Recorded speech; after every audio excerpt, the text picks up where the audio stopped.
I'd like to welcome you to New Media Artworks and Their Future Lives, our second webinar, part of the Collectors Circle program sponsored by Christie's. My name is Kira Burge, and I'm the director of the Seattle Art Fair.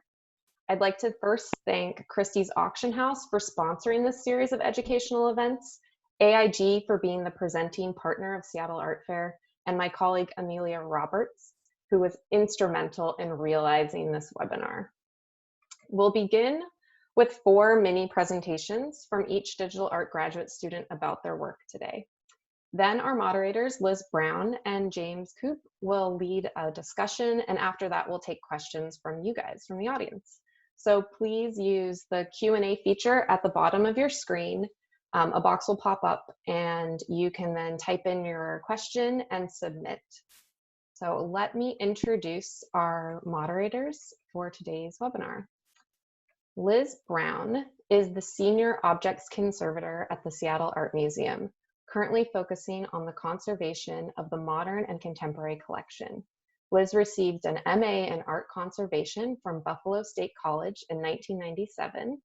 Prior to joining the Seattle Art Museum in 2004, Liz worked at the National Museum of the American Indian, the National Park Service Mount Vernon, and the Smithsonian Conservation Analytical Laboratories.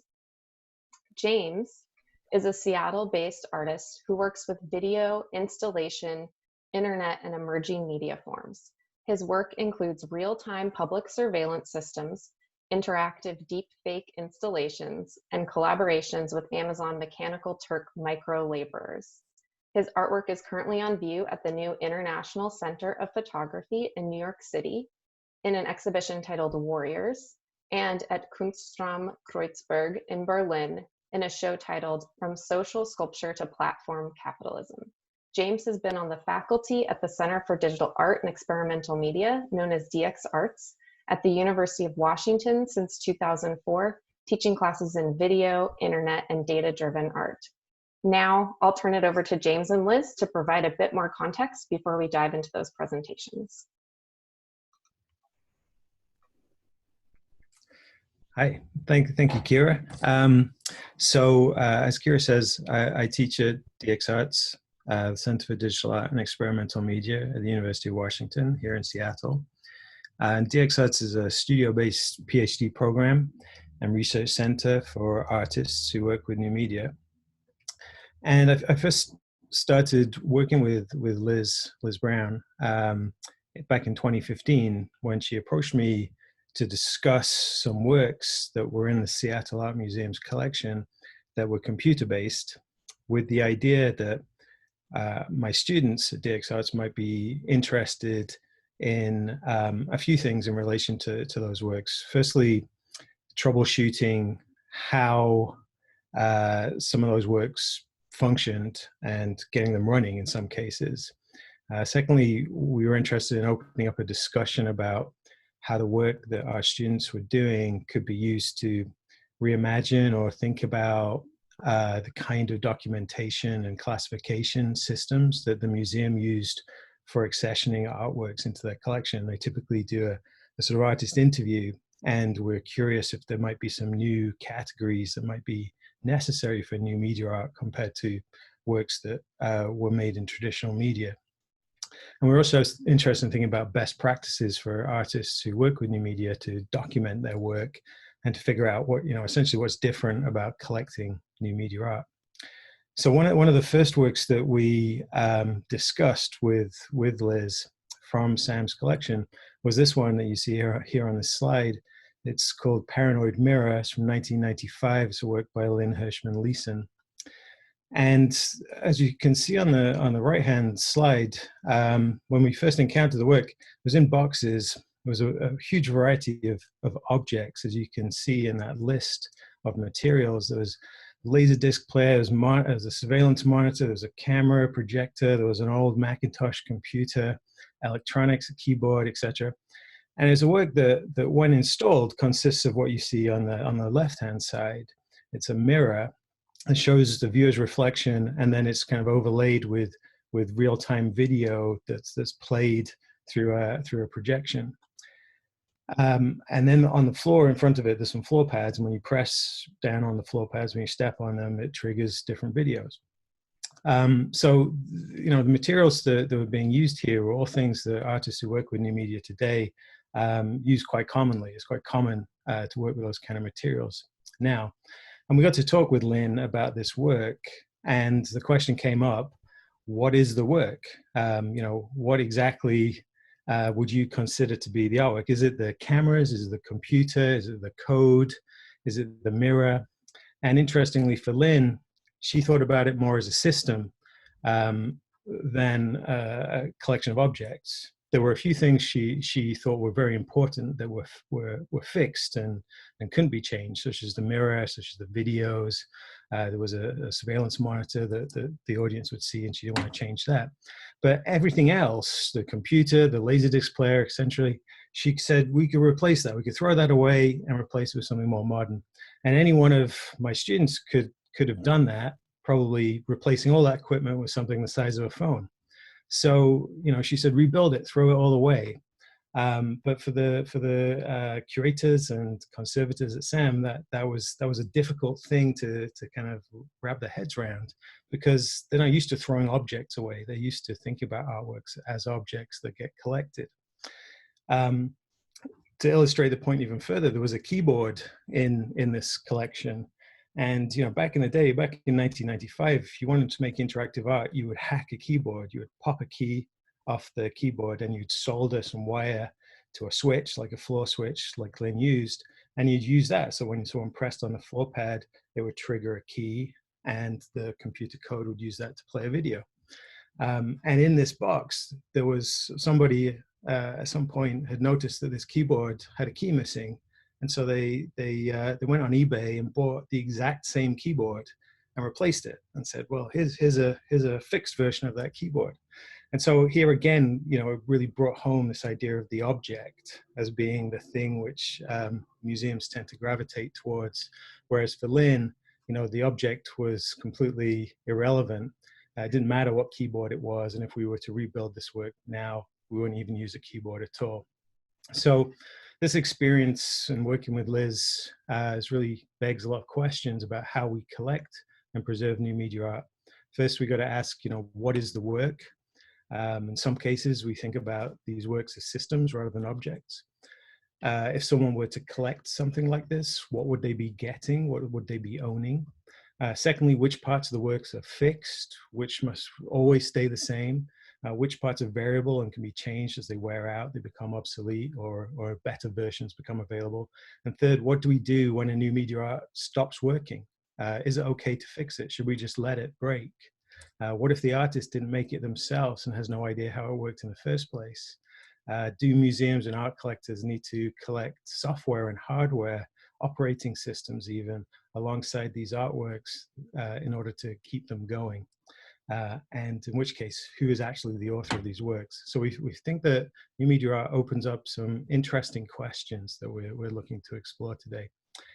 So Liz, is there anything you want to add to that?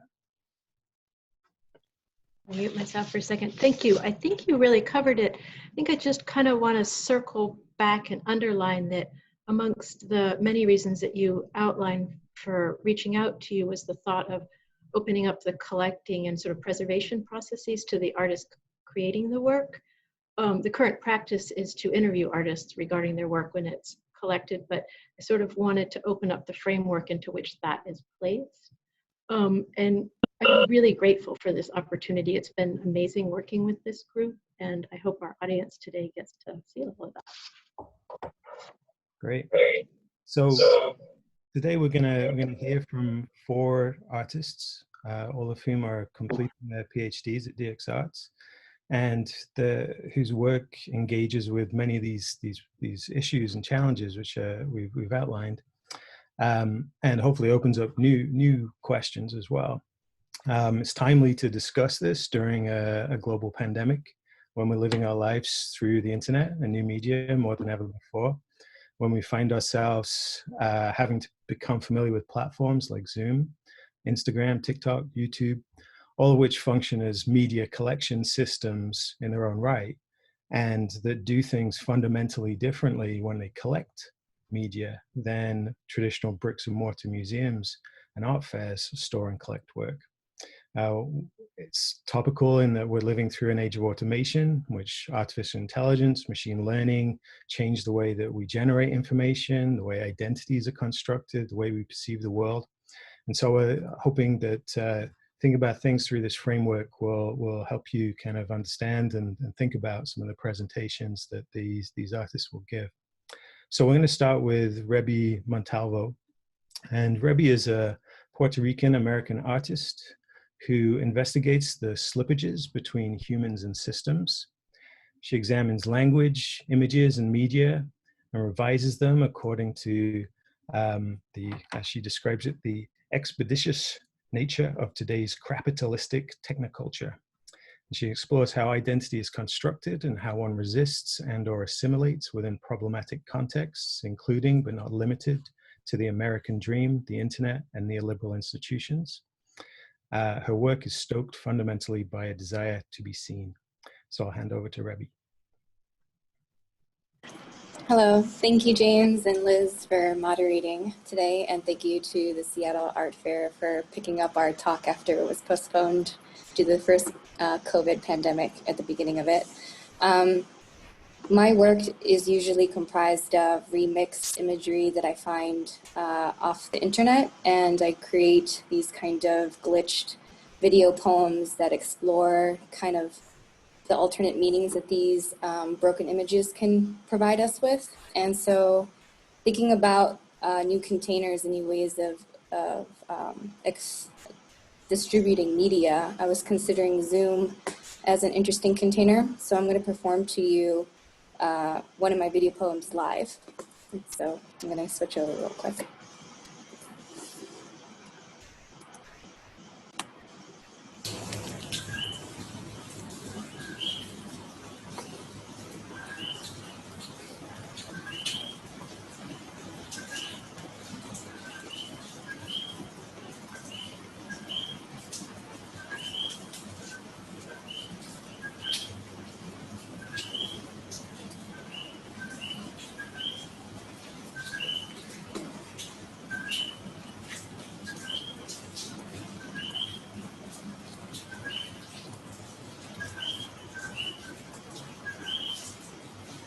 Glitch in its old frame was an error or a surge of electricity unaccounted for in a technological object or system, thus producing an unpredictable result.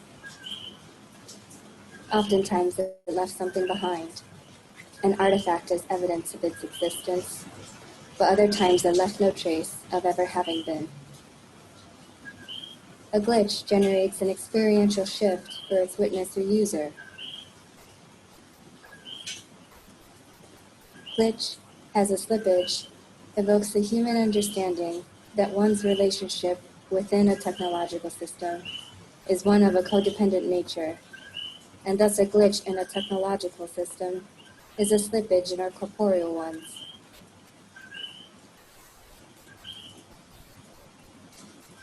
Cyborgs are as real as the air we breathe, and you, dear consumer, are one. We are no longer human,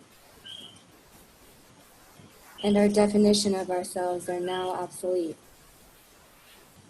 We have slipped into a new mental landscape, one in which we now have to navigate a new extension of ourselves and to adopt a new way of seeing, all the while with our image gazing back at us. And with all the computer hardware and software, compression rates and codecs, how can you really see me? You, he, she, they, all, them, us, in the way we used to be, in the way we were intended? Or are we now forced to see ourselves as simply a mere reflection in this window?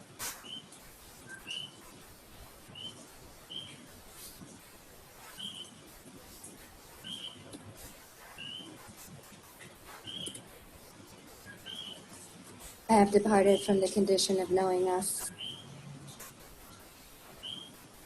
We are no longer together where we once began. No longer with our own sense of beings. No more gists or tangibilities. We have submerged. In this new abyss of pensive recollection, I smell foliage and salt.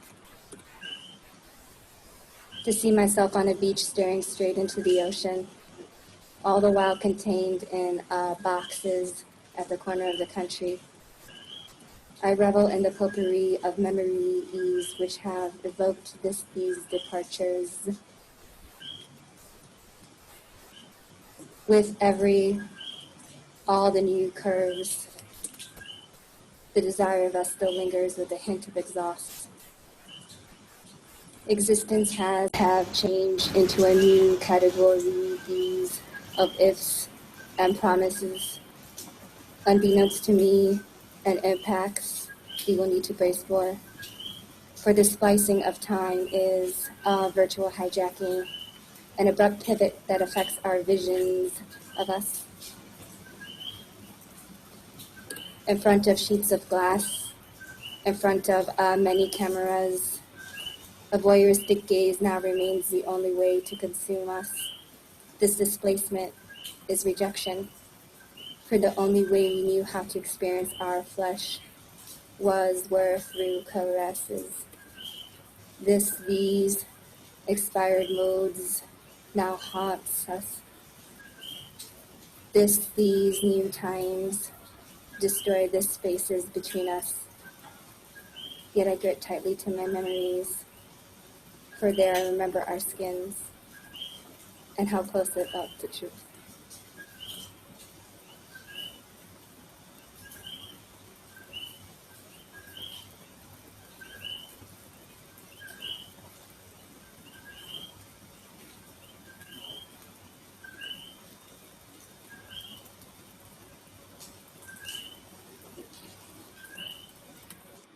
Thank you.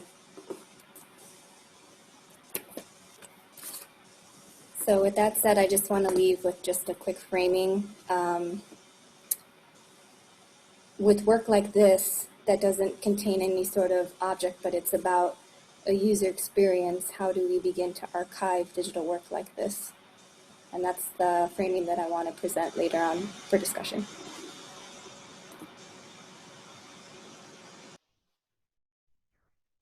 Great, thank you, Rebby. So our next presenter is Esteban Agosin, and his artistic and research works have been developed in the area of new media, electronic arts, interactivity, and sound art. He's been a member of the Sonami Sound Art Organization and has produced several versions of the festival. He's worked as a professor at different universities in Chile and as a curator and producer of festivals and artistic organizations, also in Chile. So I'll hand over to Esteban. Thank you.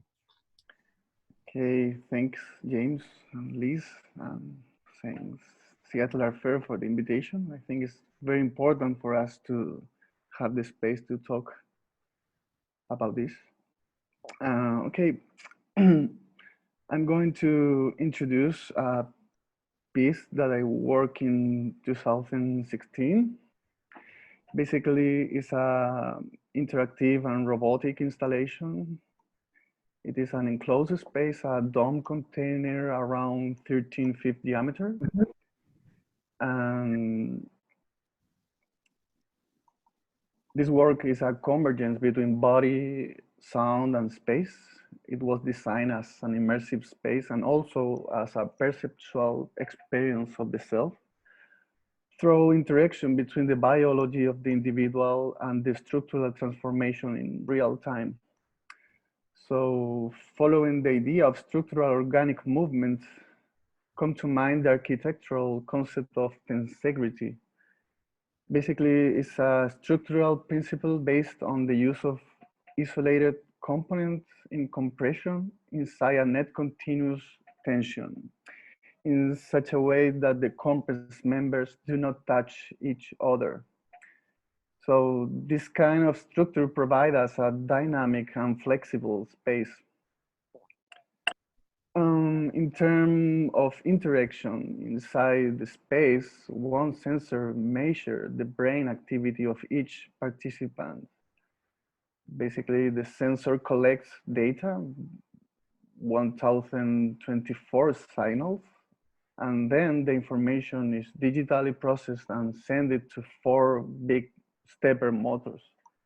Then can contract the tubes of the structure, allowing to transform the shape in real time. In simple words, brain activity measured by the sensor could modify the shape of the structure.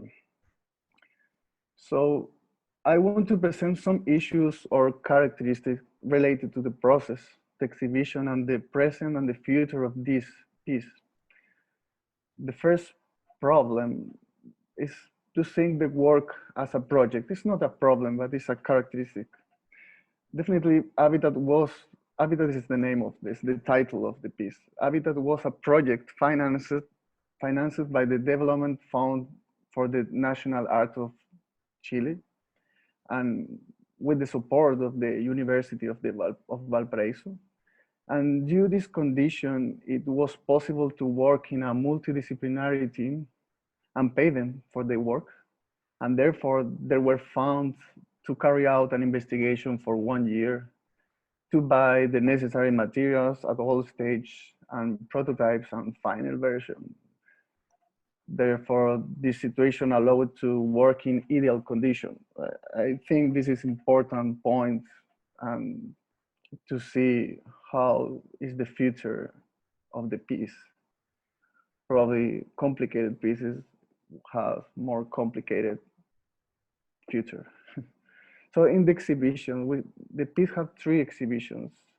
The first one was in Santiago New Media Bienal, and the second one in Tsunami Sonar Festival, and finally it was at the Museum of Contemporary Art in Santiago, Chile for 3 months.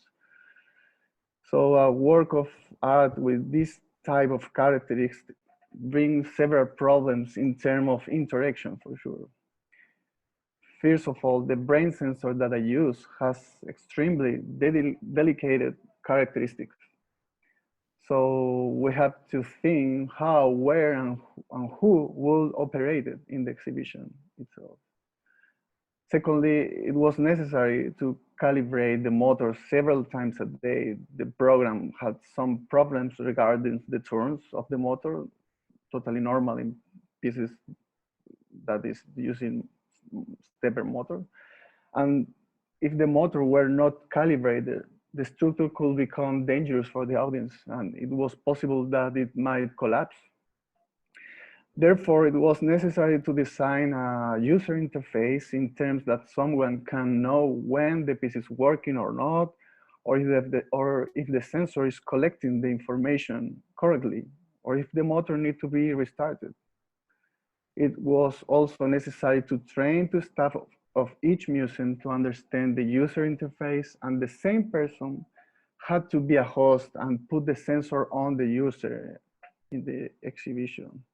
And finally, it was necessary to change various parts of the piece after each exhibition. So what happened after 3 months in the exhibition? So the Museum of Contemporary Art in Chile offered me to temporarily store the piece. So at the least, the biggest part were there for almost 3 years there. Before I moved here, I mean, in the last December, I got a call from the museum and I should get my things out. So some part of the piece were thrown away and another as a gift to my colleagues. At this time, Habitat does not exist. There is only a documentation, a program that must be updated, and a list of the necessary materials to be able to do it again. So finally, I can see that in this type of piece, the relevance of the documentation, both to remake it and to show its past, to be able to analyze it and to talk about it. But definitely, at least in a project like this, it is possible to think that the piece had a one moment in its live version. Because redisplaying, it presents several challenges for sure.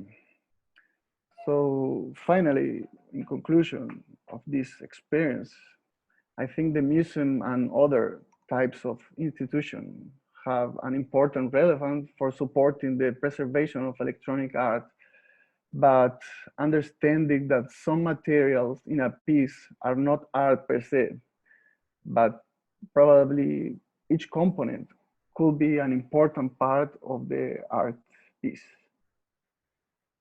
Yes, this is my talk about this. Great, thank you, Esteban. Okay, so our next presenter, we'll move on to the next slide, is Chanee Choi. Chanee is originally from South Korea, and her artwork combines East Asian traditional crafts with new media, forming a hybrid genre focused on immersive experiences. Her work examines the history of hierarchical social structures in East Asia through a feminist lens. So I'm going to hand over to Chanee. Yep, thank you for introducing me. Hi guys, I'd like to introduce you to a project I'm working on now called Pandemic. I think the video should start, is it? Yep.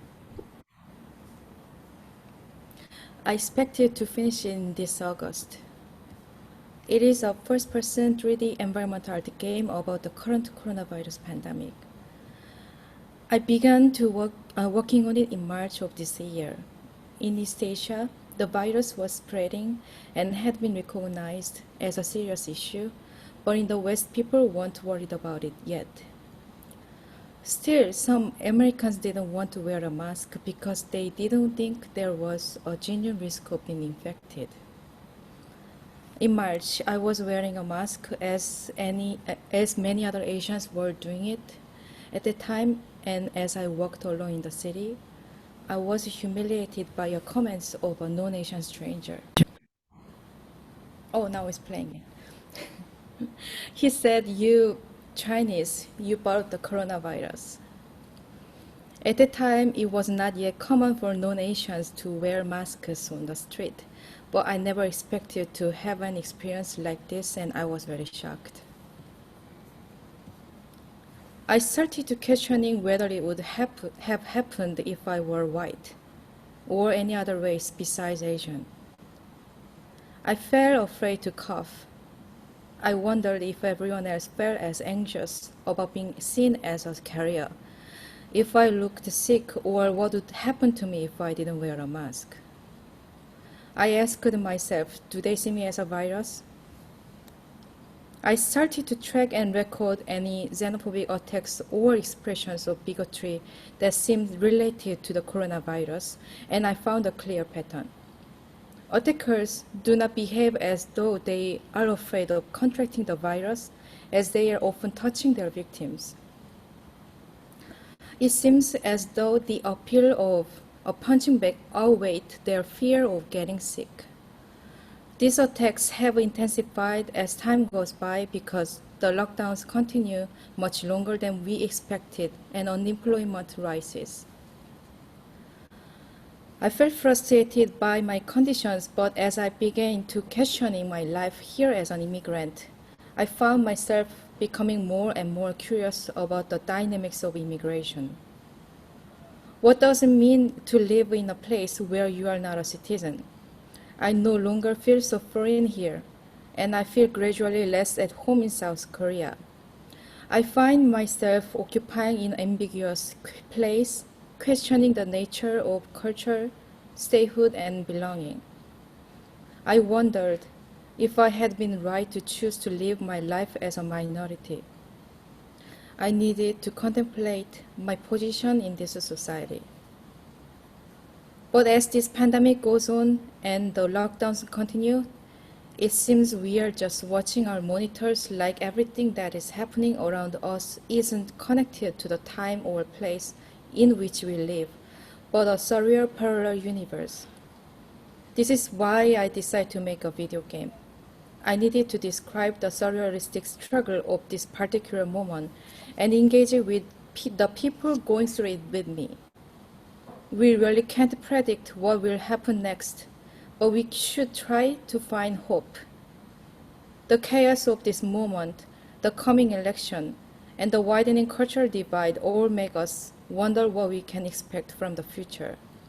Is it possible to gain any insight by looking at the history of immigration to the United States?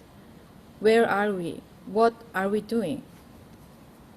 The video game format as a delivery method is very important for this project because individual players can experience different spaces, different scenes, and different events in the game. You can choose not to move, to stay in one place until the end, so you can experience as much or as little as you want. Some places are meant as entertainment, some places might make you feel happy, and some places will feel like a nightmare. It's up to you. Pandemic is set in an abstract reality that consists of 7 different levels or stages, each taking place in a different location. The beginning of the game represents racist coronavirus tropes and racist cliches. The intensity of this xenophobia gradually gets more harmful level by level and is followed by a commentary on politics, classism, and the elite, the indifference toward lower socioeconomic groups. Finally, at the end, I make a space of beauty and hope. I hope you enjoy this game and thank you for visiting today.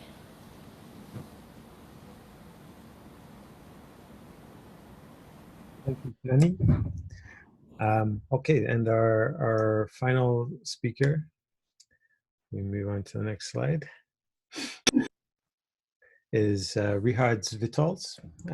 Rihard's is originally from Latvia, and his work is about relationships with nature, environment, and technology. He's driven by the desire to design speculative devices for different environments and enjoys the unknown results and interaction that we have with those environments.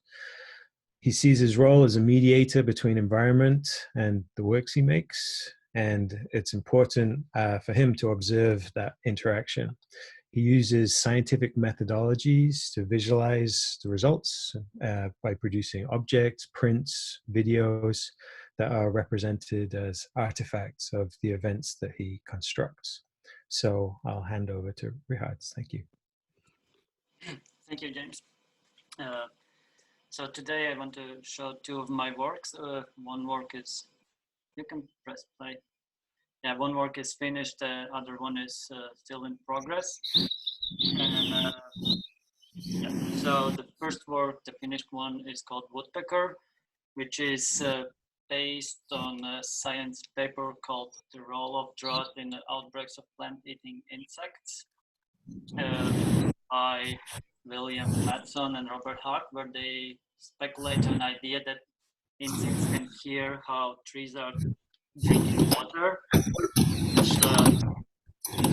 which made me think that when a woodpecker is hitting a tree, then this sound changes, and I wanted to kind of see if that kind of impacts the decision that the insects make. And that while I was constructing these woodpeckers, the other thought that came to my mind was just if it's possible to see with this work if we can replace some sort of species in nature to maintain ecological balance in a future when some of them might die out.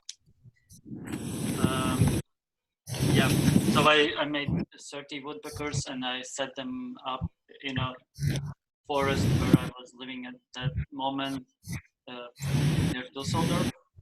And they were in a forest for a little bit over a month. During that time, they were just standing on the trees, and I was observing them once a week to take pictures and see if they are still working. And yeah, they are powered by batteries, but the batteries are being recharged with the solar panels. And really fast, I noticed that some of them I set up too deep in the forest, so there was not enough sun to recharge them, so they kind of stopped producing in the tree. And it was actually a really good thing to happen, just because when I was taking all of them down, the ones that stopped working, they had like the insects started to move inside them. So there were earwigs moving in, and then the spiders were making nets around them, around the devices. So when the earwigs would come out, they would get tanged in a net, and then spiders would eat them. And in some of them I found moths living. Yeah, can we move to the next slide? Thank you. So here on the left, you can see how it's usually set up in a show. There is on the left image, left corner, there is these 30 woodpeckers that I set up in a forest, and that I don't usually set up in an exhibition because they are slightly damaged and fragile because of while they were in forest, I experienced there was a storm, so they got kind of a little bit damaged. And then there is the video that you just saw, and then on the branch there is always one woodpecker hitting the branch and working. And on the wall there are 60 pieces of tree bark. So before I set them up on a tree, I collected tree bark just to see like population of insects, and when I took them down, I collected again tree barks. And then on the right corner there is a DIY kit, which you can see in the right image in close up, where people can like put them together on their own. Yep. And then the other work is a tree work. So while I was creating these woodpeckers, and now while I have been in Seattle, I have started to work in some other artificial animals, insects. I was starting to think maybe I can create like their own environment where they could live in future, or how the environment might look in the future where they could live in. So start to look into the machine learning and trying to create new species of trees based of the trees that we can find now all over the world. And the beauty of my trees would be that they could withstand new environmental conditions that comes with the global warming. Yeah. And the reasons for these two works, while I chose these two works, is because like in the first, it basically goes back to what James said in the beginning of all of our presentations about objects and systems. Like the woodpecker work, while I was setting up them in the forest and observing them, I sort of created some sort of emotional connection or like feelings towards them. So for me, those woodpeckers in the box are the most important part of the work, and everything else can be rebuilt, replaced, and updated to newer technologies.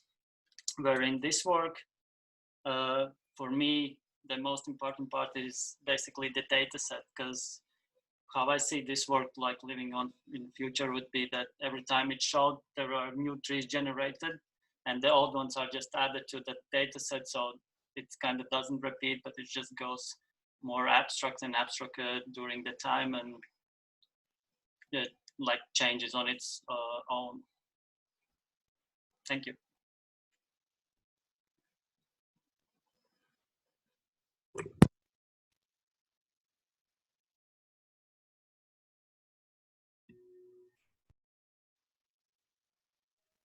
So if you haven't submitted questions, this is a good time to do that. James, I'll turn it over to you to lead the moderator and panelist Q&A. All right, I think Liz is going to kick things off, actually. Sure. I want to first say thank you so much for sharing your work and your thoughts. That was wonderful.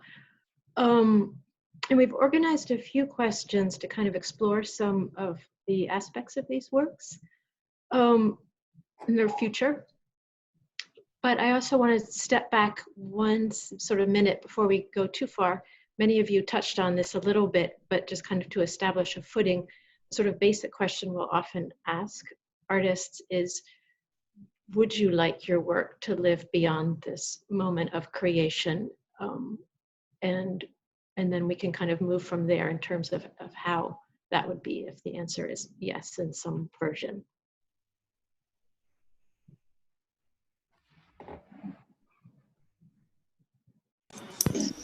With that,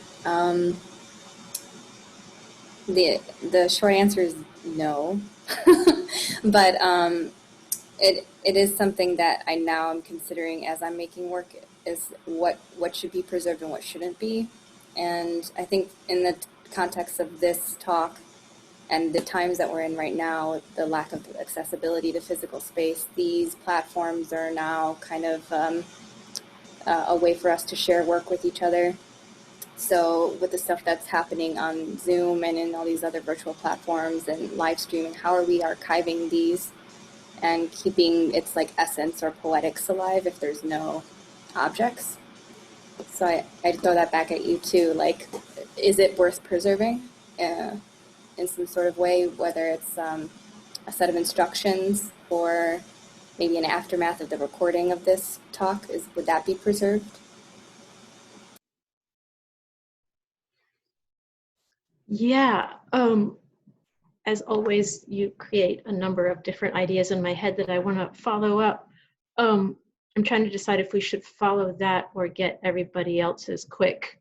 Let's get everybody else's quick answer, and then can we circle back to, remind me to circle back to where you were there.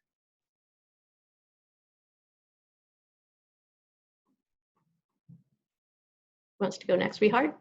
Oh, okay. Esteban? Go, Esteban. I'm going. I would say yes in my case, but probably would be different. This is the situation in my case. Because after almost 4 years, I'm thinking in new things, and probably I will need a team or I will need materials, but I can do it again, but probably different. And I think that is interesting in new media, because not at all is fixed. You can remake the piece in different ways. And I think it's of course, not in all piece, but it's possible to, it's an interesting characteristic of new media, the flexible, can be flexible and dynamic. And if you are invite me to Seattle Art Museum, I would say yes. Thank you so much. Chanee, do you want to go? I think it's like for me, if the context and the main critical message is the same, the new media's could be changeable, but the main things will be remain. But you know that artists are open for the new technologies if it is available.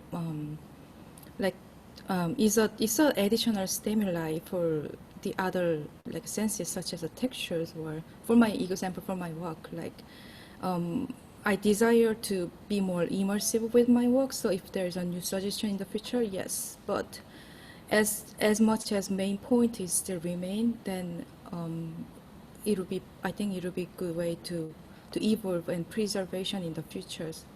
I think that's my answer. Thank you. If you think it is, it definitely is. Yes, but probably just, I don't know, I would need to think through each work separately, how to do it. And because at the moment when, I try to make everything, so it's really easy to rebuild everything, but you know, some things that for artists seems easy, it's not easy for everybody else. But yes.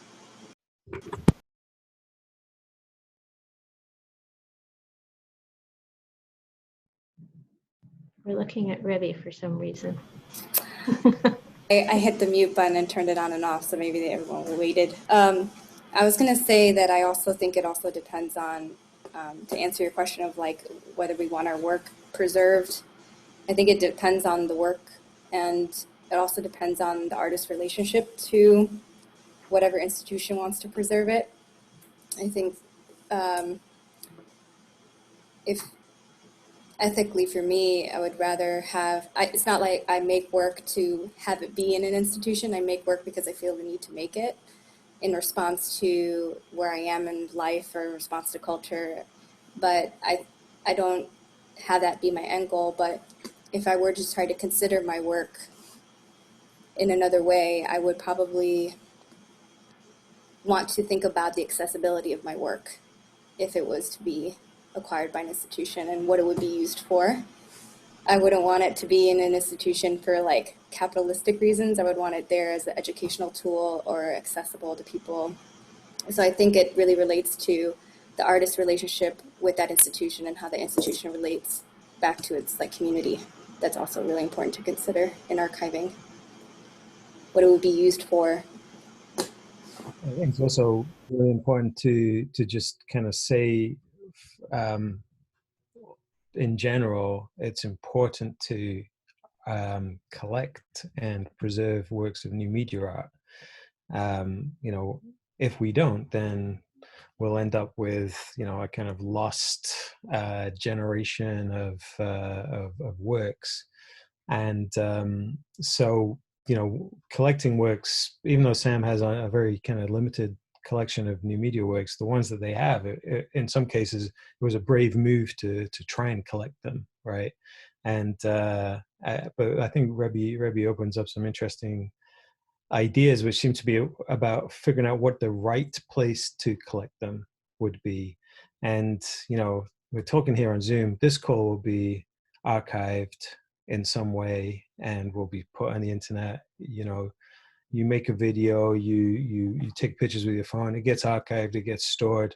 What's like the right kind of institutional framework, container, archival system for an artwork, work of digital art? And in the work that we've seen from you four, we've seen four quite different kind of platforms and approaches and ways of seeing and relationships with a potential audience. And so we see a huge kind of diversity. It's not going to be a kind of one solution fits all situation by any means, right? I'm going to say something about I mean, I have a question about what we should preserve, you know, about the materials, for instance. The material maybe could be replaced, but are important for the conservator to preserve materials, screws, tubes, cords, you know, but probably it's important for the piece too. But, you know, I have a question for Liz in this sense. How do you think about what we have to preserve in media art? You know, I think that is a really interesting question, and I'm terrified that people will think I'm speaking for all conservators. I'll just say that I'm not all conservators. At least I have tried as much as possible to push that back on the artist. So when we collect a piece, ask you what is important for you. What do you see as the parameters of the work? Is it the code? We'll maybe ask a little bit later, are you willing to share the code? And so if a certain component stops, sort of use the word working, can somebody go in there? Dina Engels and some people at the Met and Guggenheim and things have done some interesting work there. But I think I've also heard talks by conservators where if you just ask the artist and the artist says nothing's important except for the code. You can throw all the other things away.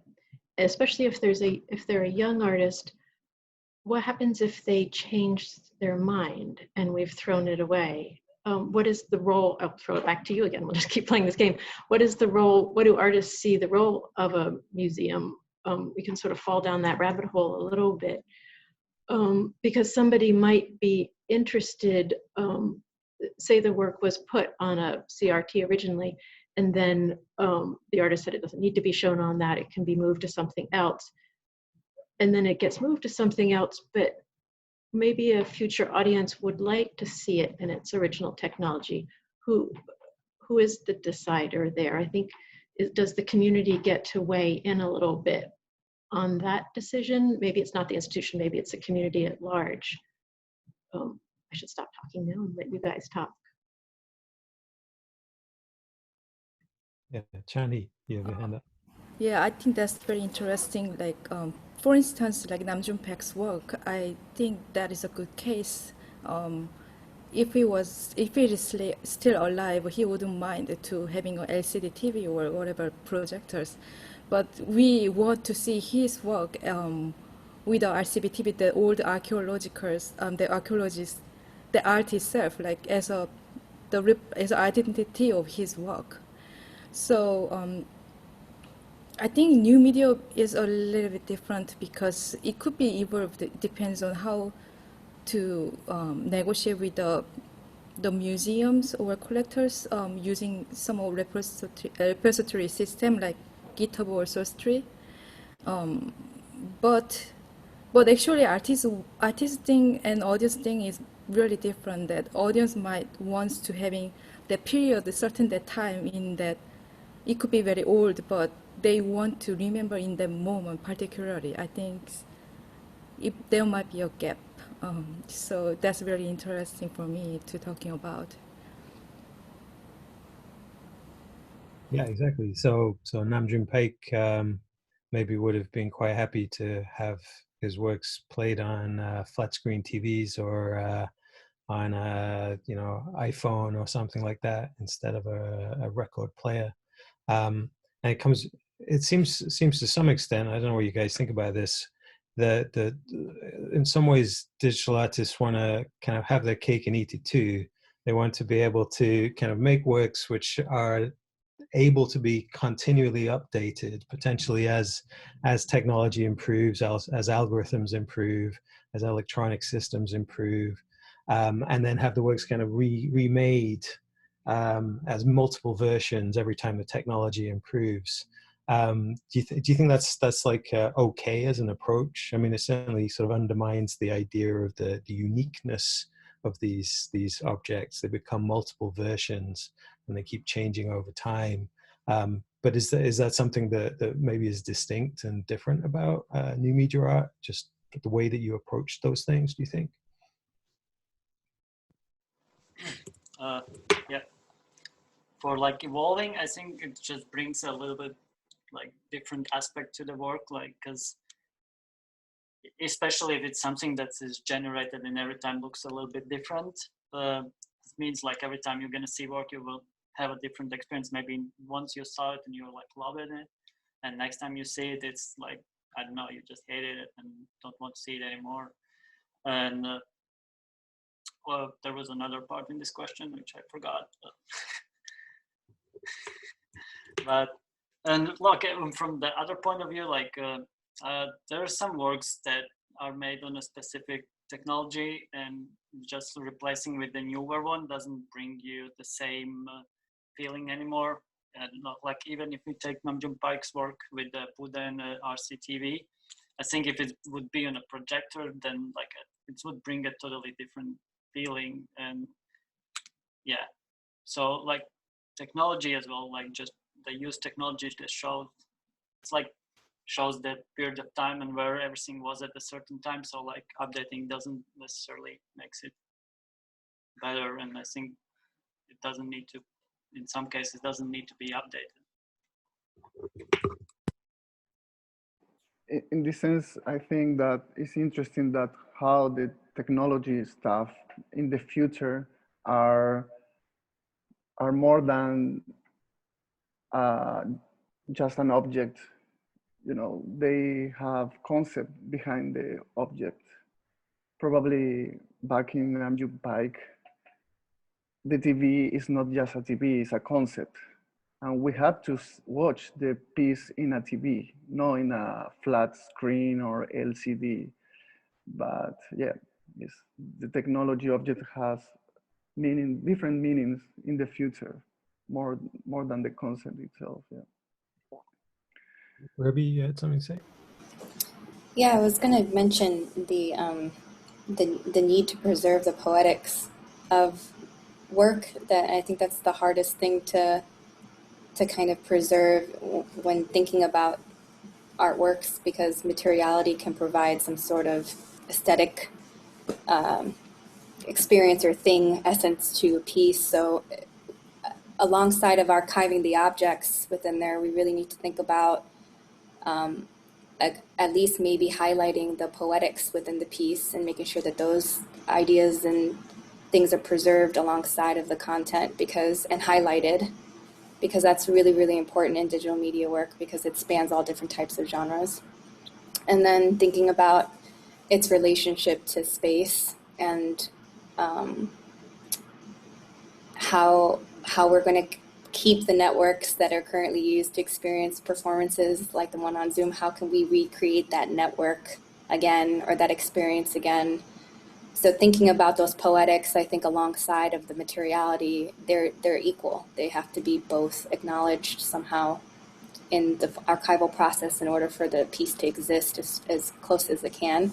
But I think also as artists, we need to be flexible to understand that it will never be the same as it originally was. So we should be open as digital media artists to leave our work to evolve maybe, and not be so stingent on one way of going about it. So I think that's a negotiation between the institution and the artist, or the way it's whoever's going to be archiving it. Yeah, and I think that's from the conversations we've had over the years, Liz and I think that's one of the hardest things, is to try and sort of second guess what the artist wanted or wants. Would it be okay if we make this projection slightly smaller than it should be? Is it okay if we play this on a different kind of monitor? And so it seems like it's important to try and provide as much information about that variability within these kinds of interviews as possible, right? Liz? Yeah, and that was a really nice way of framing things. And thinking about, it sort of reminds me, a number of people have talked about how our understanding of a work kind of grows with each iteration, each kind of time a work is put up and shown, because it points to different things that might be essential to the work. And I like your sort of thinking of it in terms of poetics. And I was also thinking while you were talking, I remember at one point a while back, you asked somebody at the museum if they documented the audience's comments about work. And in terms of documenting what the work is, what its essential features that would need to kind of be kept in order to make the piece sort of be true to itself, I can see the artist framing some of that, and the museum looking in, and various people sort of giving their ideas. But do you think there's a place for the community also that would be essential and helpful in that?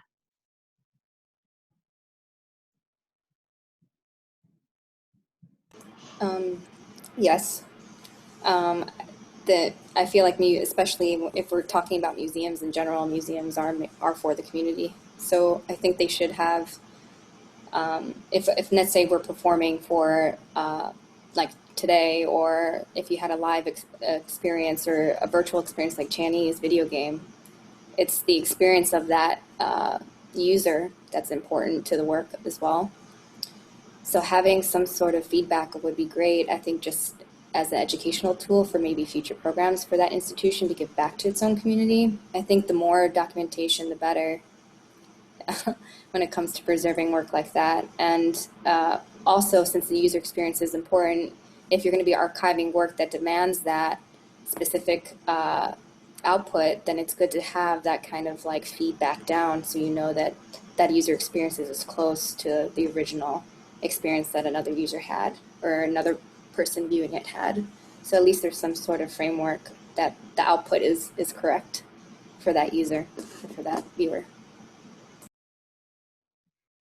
Great. And kind of following on from this, then maybe we could think about platforms in relation to some of these questions, because platforms are certainly, and when I say platforms, I'm thinking, you know, things like Zoom or social media platforms, Twitter, Instagram, etc. And you see a lot of examples of new media artists who are making work specifically through those platforms.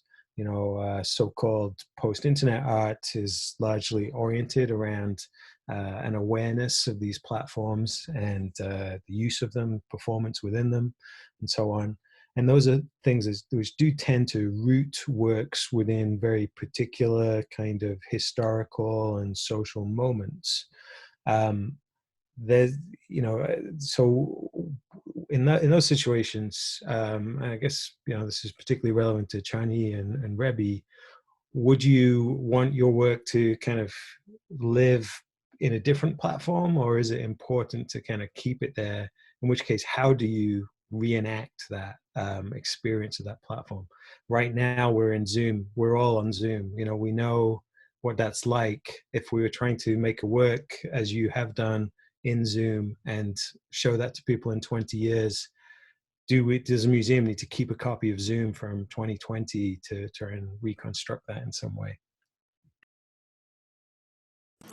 That'd be cool if we could do that. But I just think of when you talk about that, James, I think of like the Fluxus movement and like their documentation of instruction. And it's not necessarily about Zoom specifically, but maybe the experience of Zoom and this like kind of virtual like congregation of us like having this talk. I would be, for me, I would be open to the idea of just preserving kind of the structure of how this is done. And if there's a way to recreate a network in the future that's similar to Zoom, I think it's possible to do something like that, and I would be okay with that. But I think now with Zoom, I mean, it could go either way. I think Zoom is important because we're all sharing the same experience right now in quarantine together, so this is very important to ground us all in the same system. But that's a good question. I think it's worth thinking about, but I would be open to it existing in other ways if there is a set of instructions that kind of highlighted how I went about making the work and then giving it to somebody else. I would be happy with that. Great. How about you, Rihard, with working with, you know, machine learning systems, which also themselves would improve and be updated and upgraded over time? Is that something, as you see this work is constantly evolving, producing trees endlessly, or are the specific trees that you produce during, say, your lifetime or through in the year 2020, are those the one that counts as art? Yeah, that's a good question, because at the moment, like, it's got I think yeah, if I would die and somebody would try to produce new trees, because it produces a lot of images and I always go through them and I pick ones that I think are most interesting or they appeal in some way for me. So let's say I have like 10,000 images and I pick maybe 200. So for the future, I don't know, like if I wouldn't be there and somebody would need to pick them instead of me, maybe it dies with me, yeah. Like, but when it comes to the code itself and evolving code to like get better results or faster work and things like that, I totally don't mind about that. While the data set is used while it's using the same data set, when the data set is evolving with it too. Great. So I know we have a lot of really good questions stocked up here from the audience. So maybe we can shift into hearing some of those. I think Kira was gonna. James, I want to just cut in really fast. Yeah. You asked Chanee a question, but then you didn't give her a chance to answer. Oh, I'm okay, but Yeah. for me, I was actually having a similar idea with a Rebby, like how much documentation would be important for new media art, because we can't really predict how platform will change it in the future, and if it changes, and if we are no longer to live at the moment, how we could possibly survive, I mean, our work. So in the case, just like Fluxus, like what she mentions, like we should just making documentary as much as possible, or instruction, like instructor, any like a guide, which is like a format, like even art too. It could be poet, or it could be any books too.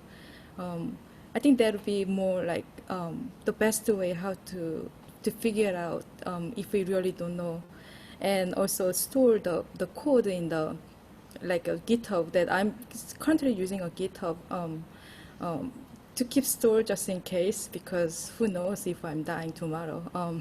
So, yeah, yeah, that kind of case I wanted to share, and yeah, thank you so much for check me out.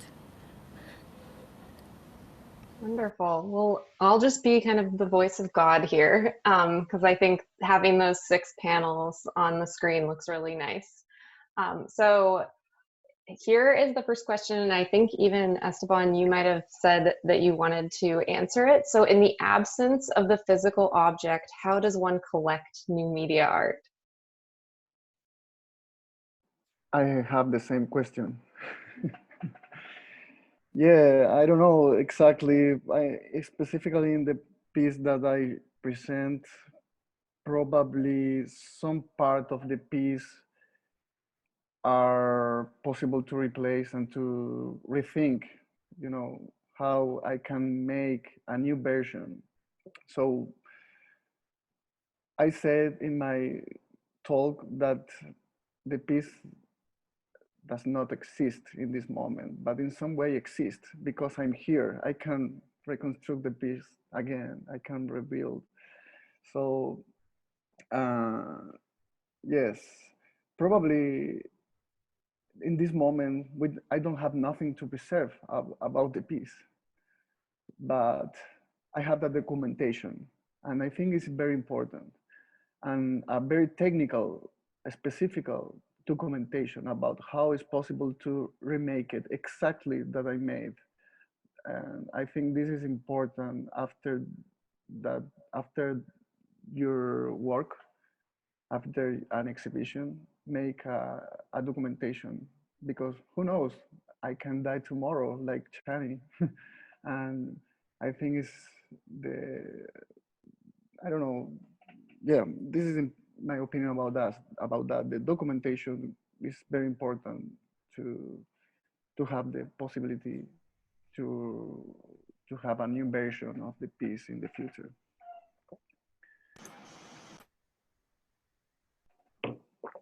Rebby, did you have another perspective on that? I saw you come off mute. Again.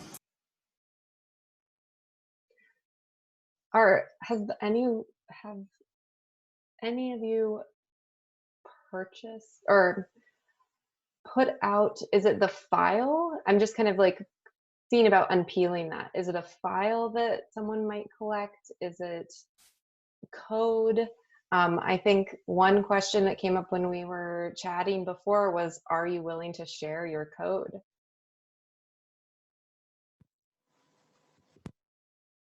Sure, why not? If somebody else can use it and create something else, I think it's interesting, because then you can see what you could maybe do, but you didn't. Actually, always we are using code for others. I think it's part of this practice. Stall codes.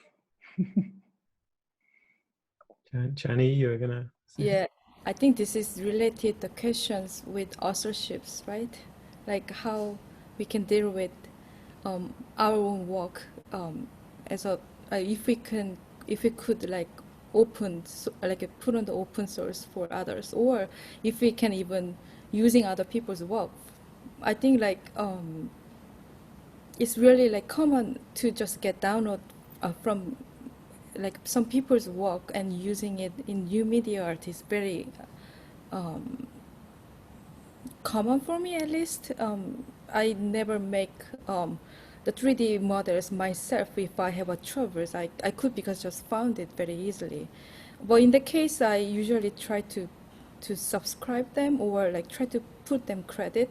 So if I thinking about my work, if I could able to like open for everyone else to using it, because who knows if they can make much better than what I make in the future. So I think that the case will be very interesting for the next generation of maybe new media art, and I think it will be really interesting.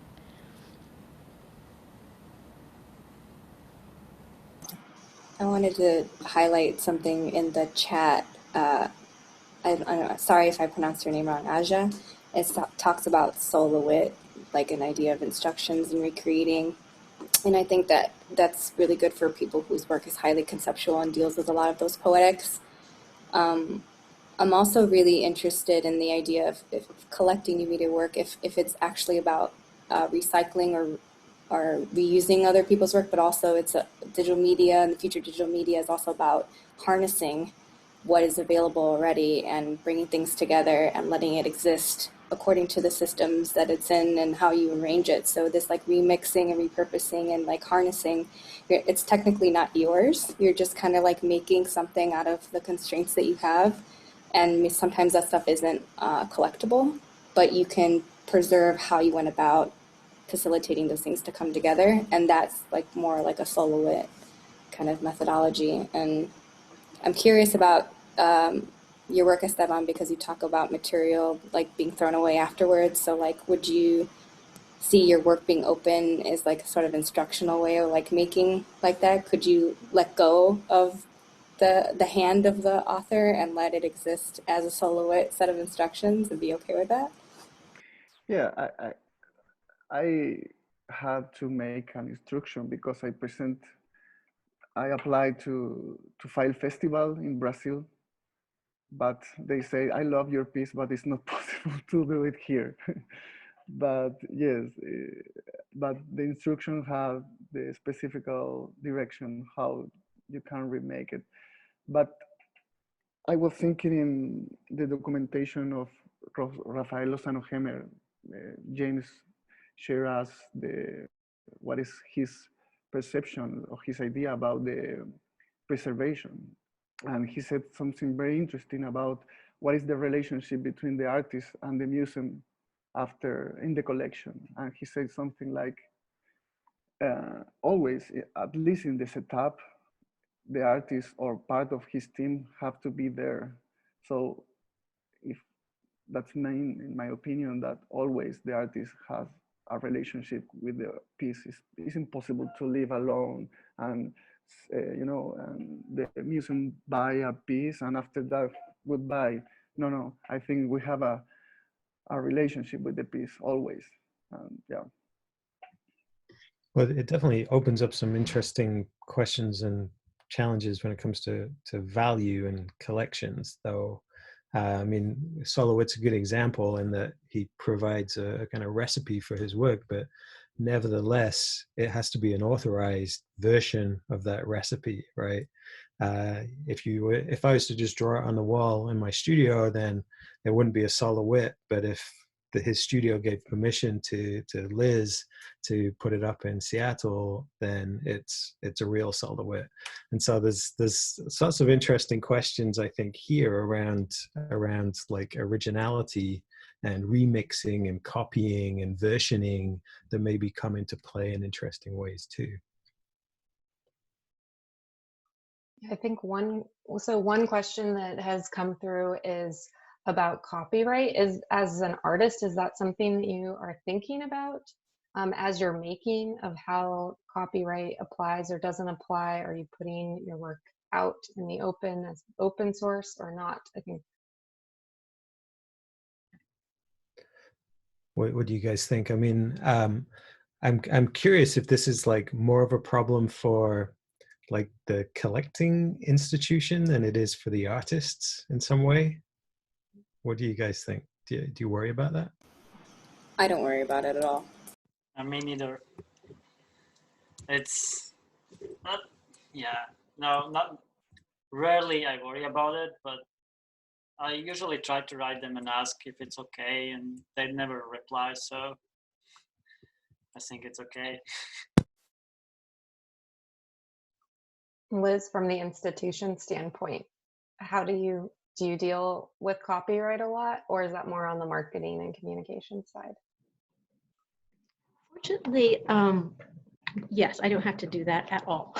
It sounds terrible, or complicated, interesting. But I do think it's interesting, and I sort of want to just throw this idea out there because I'm personally not a coder, but hearing the way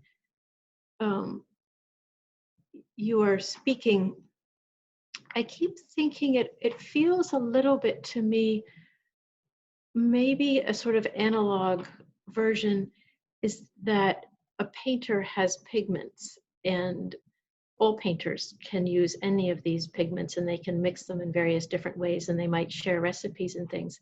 And I'm wondering in some ways if code on GitHub isn't becoming a little bit like that, so you're not attached to a particular pigment because you use it in different ways and somebody else can use it too.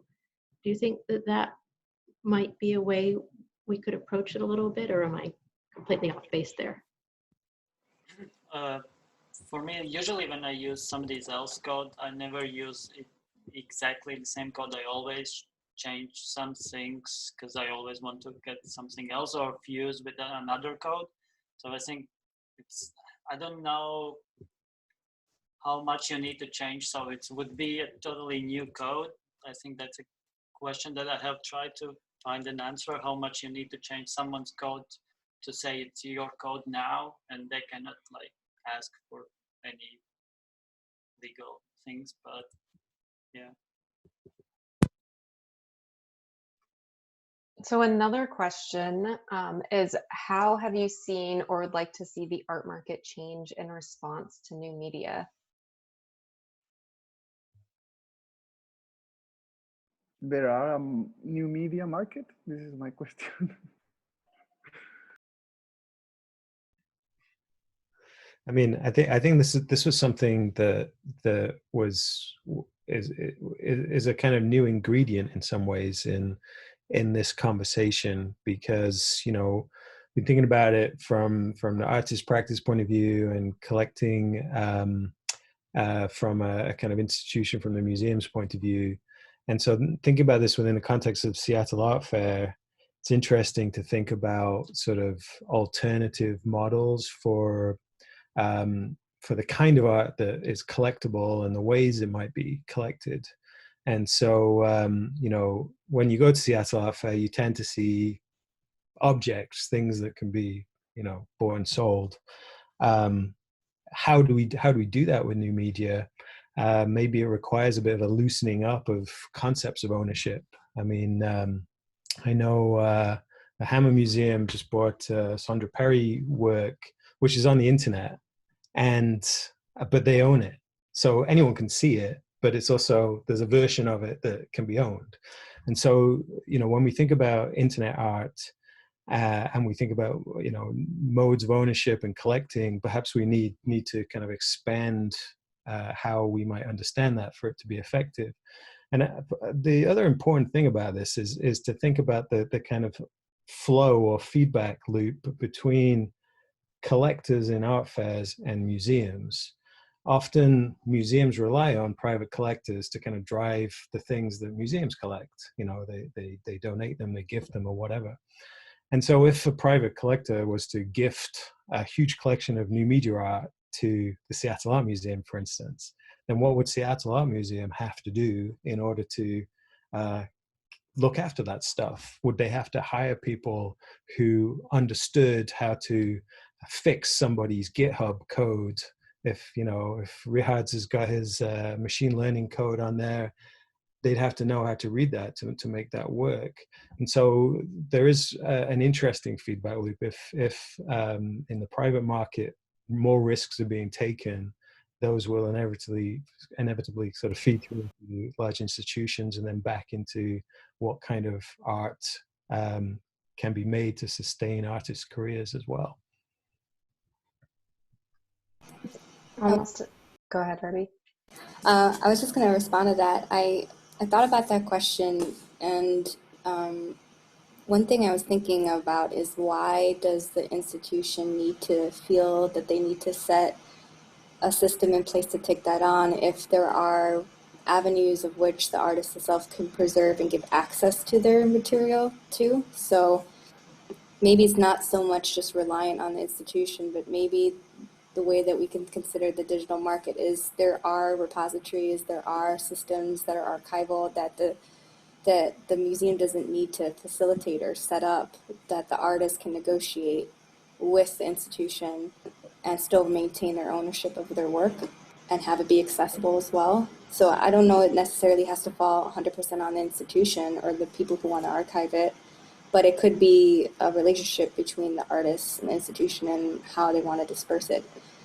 I think it's interesting to think about this platform too as a talk, or as like a new way of thinking about free artwork and free access to artwork in that kind of way.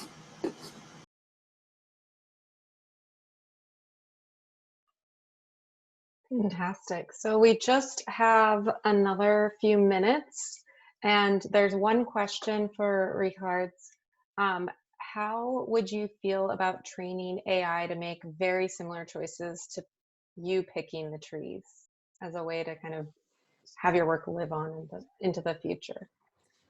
I was just thinking about it while I was replying to James about choosing the trees. And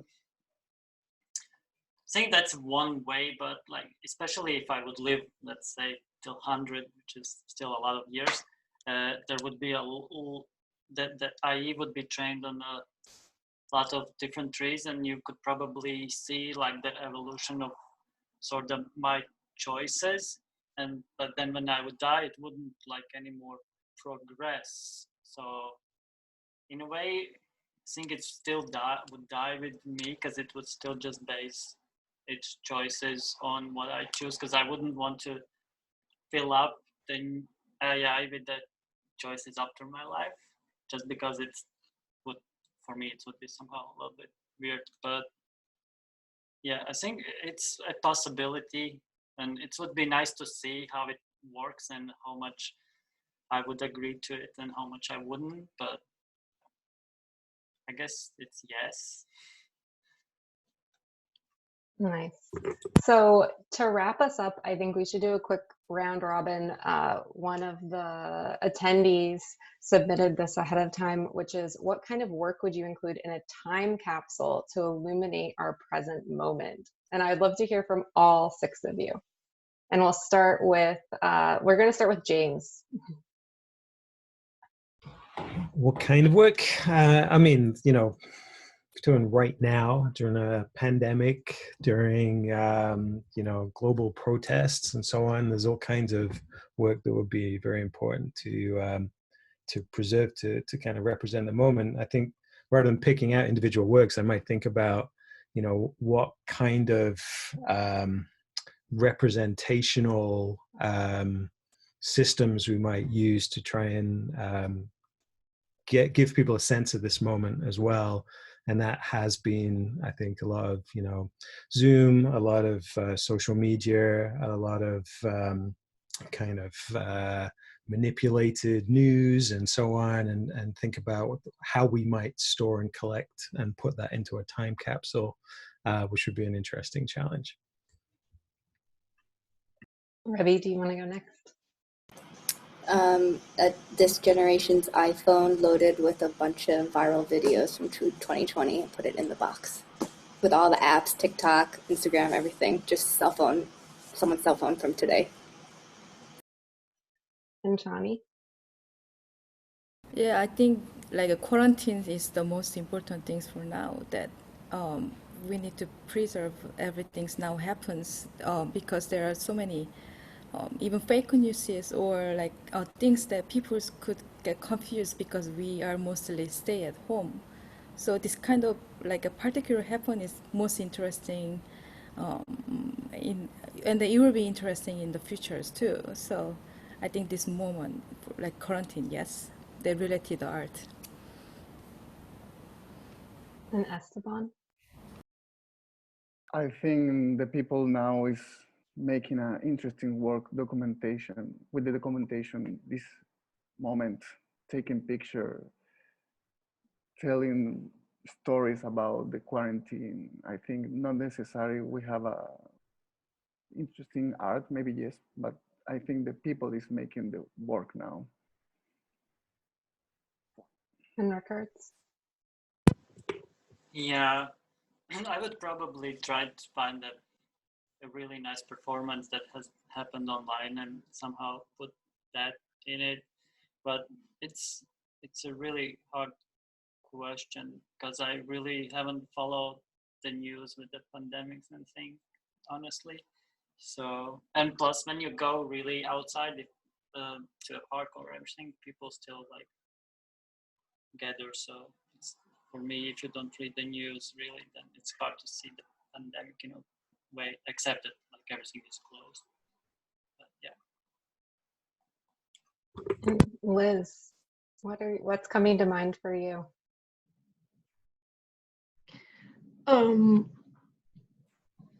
I was shocked when you wanted to include me. I thought this was going to be to the artists in the group. My first instinct would be to reach out to the artist creating the work and say, what do you think is important?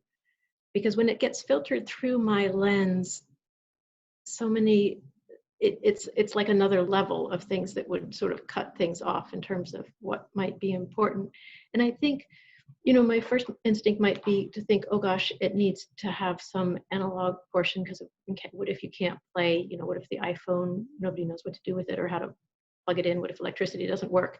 But then I sort of feel like what we've seen so far with this work is that people do figure out a way to make it work if it's important. So I think taking that out of the picture is, I've used the word important too many times. I would take my filter out, and I would want to circle back and ask artists, what do you feel is important and representative of our time, of your work in this time? It's lovely. So thank you, everyone. If you want to share your Instagram handles or websites or anything into the chat for the attendees, feel free. I know that we had a few of those things flash up on the screen during your presentations. This was really wonderful. So thank you, everyone, for attending and sticking it out to the end. Really great conversation. Be well.